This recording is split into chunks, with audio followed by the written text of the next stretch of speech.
தக்காளியை வச்சு நம்ம ஒரு பச்சடி செய்ய போகிறோம். வாங்க எப்படி செய்யலான்னு பார்க்கலாம். தக்காளியை நல்லா கழுவிட்டு நான் ஒரு பெரிய தக்காளி 4 தக்காளி கட் பண்ணி எடுத்து வச்சுருக்கிறேன். இப்போ ஒரு கடாயில் எண்ணெய் 1 ஸ்பூன் விட்ருக்கேன். எண்ணெய் காஞ்சோன்னே ஜீரகம் 1 ஸ்பூன், சீரகம் பொரிஞ்சோன்னே ஒரு கைப்பிடி அளவு புதினா, நறுக்கி வச்சு தக்காளி சேர்த்து நல்லா வதக்கிங்க. ஒரு சின்ன துண்டு இஞ்சி, பச்சை மிளகாய் 5 சேர்த்து நல்லா வதக்கிங்க.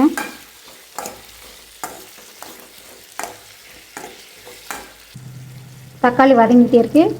ரொம்ப கம்மியான சின்ன துண்டு புளி, தேவையான அளவு கல் உப்பு நல்லா வதக்கிங்க. தக்காளி நல்லா இந்த அளவுக்கு வதங்கிடுச்சு. இப்போ நம்ம ஸ்டவ் ஆஃப் பண்ணிடலாம், ஆற வச்சிடலாம்.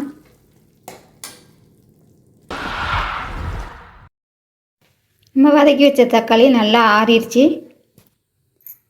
இப்போ ஒரு மிக்ஸி ஜாரில் ஒரு கைப்பிடி அளவு வேர்க்கடலை, வறுத்த வேர்க்கடலை,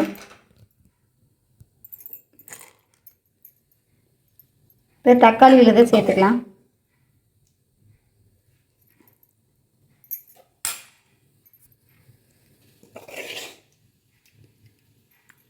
நம்ம சேர்த்து தக்காளி விழுதை சேர்த்து அரைச்சிக்கலாம்.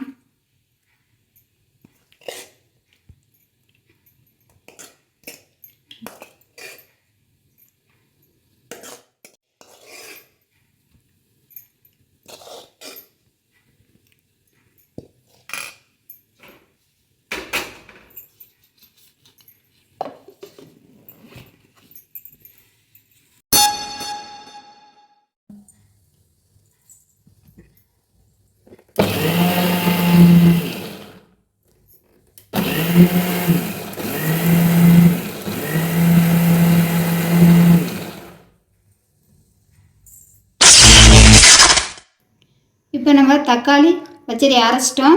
இப்போ நம்ம ஒரு தாளிப்பு போட்டுடலாம். தாளிப்புக்கு தேவையானது கடுகு, ஒரு வரமிளகாய், கொஞ்சோண்டு கருவேப்பிலை. ஒரு கடாயில் எண்ணெய் ஊற்றிருக்கேன். கடுகு, வரமிளகாய், கருவேப்பிலை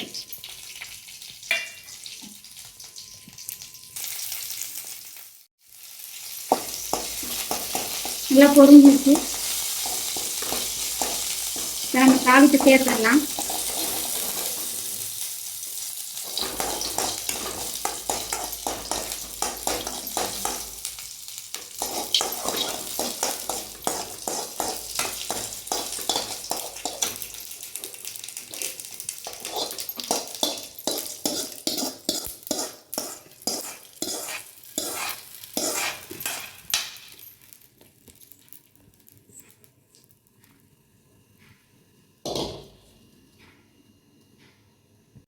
நான் தக்காளி தொக்கு கொஞ்சம் குறவரப்பாக அரைச்சிக்கிங்க. நான் கொஞ்சம் நைஸ் ஆகிடுச்சு, பரவாயில்ல.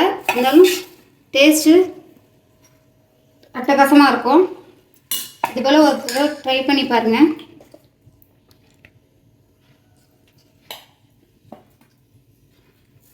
சுட சுட ஆவி பறக்க இந்த தக்காளி தொக்கோட பச்சடியோடு சாப்பிடும்போது டேஸ்ட்டு கொதிக்குது நல்லா. சரி, கொதிக்குது, எல்லாம் கையில் பிடிக்கும்ல. தக்காளி பச்சடி சூப்பராக இருக்குது. டேஸ்ட்டு அட்டகாசமாக இருக்கும். ஒரு முறை செஞ்சு பாருங்கள். இந்த வீடியோ பிடிச்சிருந்தால் லைக் பண்ணுங்கள். 1 minute 37 seconds later. இந்த தக்காளி தொக்கு பச்சடி நல்லா அட்டகாசமான டேஸ்ட்டில் இருக்குது. ஒரே ஒரு முறை இது மாதிரி செஞ்சு பாருங்கள்.